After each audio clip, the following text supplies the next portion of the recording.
In the mid-1970s, a shadow began to fall over Sacramento County, California. What started as a series of unsettling burglaries soon escalated to brutal sexual assaults. The perpetrator, a phantom in the night, earned the moniker East Area Rapist. He moved with chilling precision, targeting the quiet suburban homes under the cloak of darkness.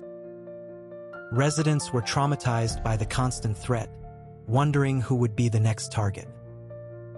The East Area Rapist bound his victims before he committed the horrific acts. He would often linger for hours inside his victims' homes, occasionally consuming food or rearranging personal items, as if asserting a perverse dominion. Local law enforcement, including the Sacramento County Sheriff's Department, felt the growing weight of public fear as they launched investigations. Composite sketches, born from fragmented memories, were circulated widely, and a dedicated task force was assembled. Despite their exhaustive efforts, canvassing countless neighborhoods, interviewing hundreds of anxious individuals, the East Area Rapist remained beyond their grasp. The attacks, relentless and terrifying, continued to spread, reaching into Contra Costa and Stanislaus counties, each crime bearing the unmistakable, meticulous signature of a predatory mind. Evidence, including the harrowing physical descriptions from victims and, in some instances, precious DNA, was carefully collected. Yet, the forensic science of the era was a nascent field, and these samples offered no immediate key to the perpetrator's identity. A sense of helplessness settled over the communities. As the 1970s receded and the 1980s arrived, a chilling transformation occurred. The reign of sexual assaults in Northern California abruptly ceased, replaced by a new, far more violent wave of crimes that swept across Southern California. These incidents were no longer just assaults. They were murders, each one a testament to an escalating depravity.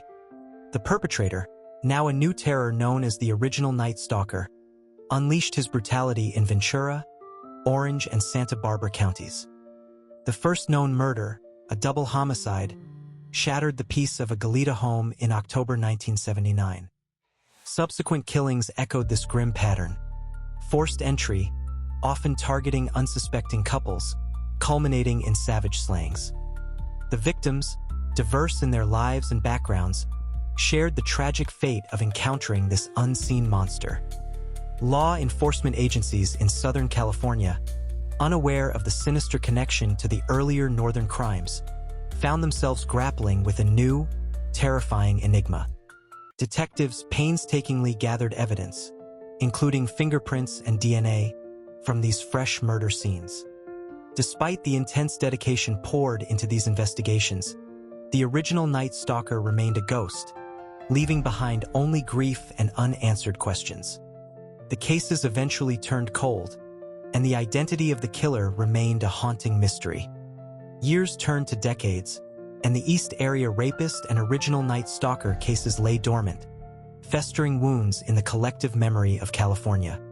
The unsolved nature of the crimes, over 50 sexual assaults and 12 murders, was a source of frustration for the victims, their families, and the law enforcement officers who had dedicated their lives to finding answers. The sheer scale of the terror was a daunting, almost insurmountable challenge. Then, in the early 2000s, a beacon of hope emerged with the rapid advancements in DNA technology. Investigators, clinging to the possibility of a breakthrough, revisited the preserved evidence.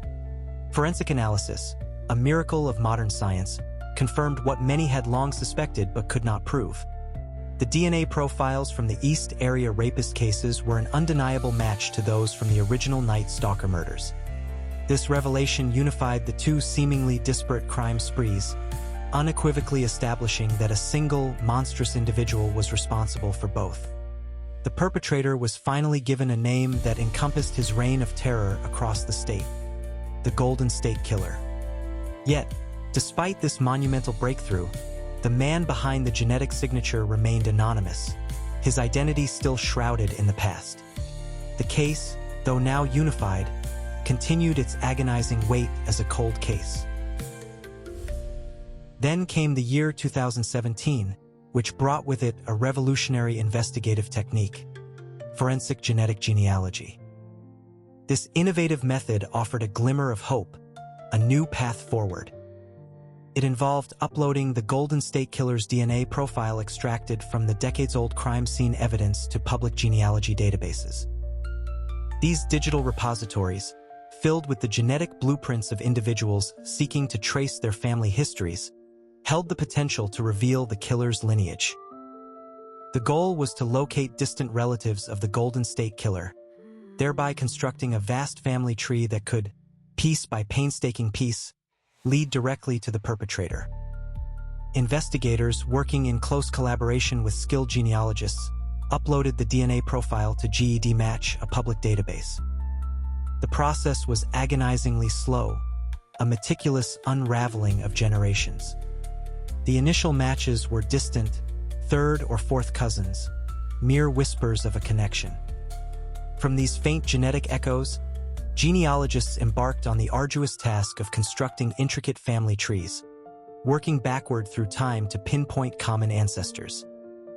Then, the work of tracing descendants began, moving forward through the generations, searching for individuals whose age, residency, and other life details aligned with the known characteristics of the Golden State Killer. This required an immense dedication to historical research, poring over public records, obituaries, and forgotten documents. The genealogical research, a testament to human persistence, eventually narrowed the vast expanse of possibilities to a single, specific family line rooted in the Sacramento area. Within this carefully constructed family tree, a potential suspect finally materialized: Joseph James DeAngelo. The name resonated with a chilling familiarity, for he was a former police officer, dismissed from the Auburn Police Department in 1979 for the seemingly minor offense of shoplifting. DeAngelo's age and his documented residency history aligned with the known timeline and geographical locations of both the East Area Rapist and the original Night Stalker crimes. Hope surged through the investigative teams. They initiated discreet surveillance on DeAngelo, a tense vigil.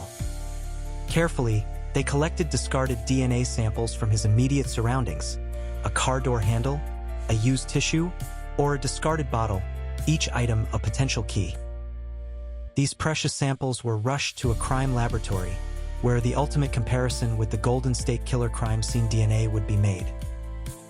On April 24, 2018, the Sacramento County District Attorney's Office made the long-awaited announcement that sent shockwaves across the nation. Joseph James DeAngelo had been arrested. The DNA evidence, irrefutable and definitive, from those discarded samples provided the undeniable match to the genetic material found at multiple Golden State Killer crime scenes. In the aftermath of his arrest, Joseph James DeAngelo faced a litany of charges, including multiple counts of murder and kidnapping. The legal proceedings that followed were immense, a culmination of decades of suffering for countless victims and their families. In June 2020, in a moment of profound gravity, DeAngelo entered a plea of guilty to 13 counts of murder and 13 counts of kidnapping.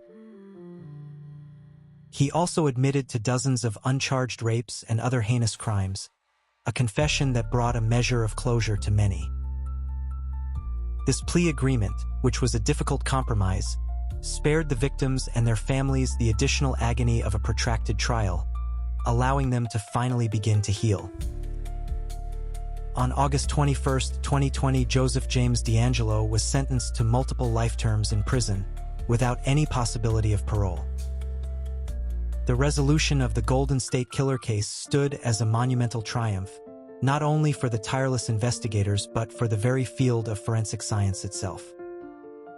It powerfully demonstrated the transformative potential of forensic genetic genealogy, a technique that had finally brought justice to crimes long thought to be beyond the reach of the law.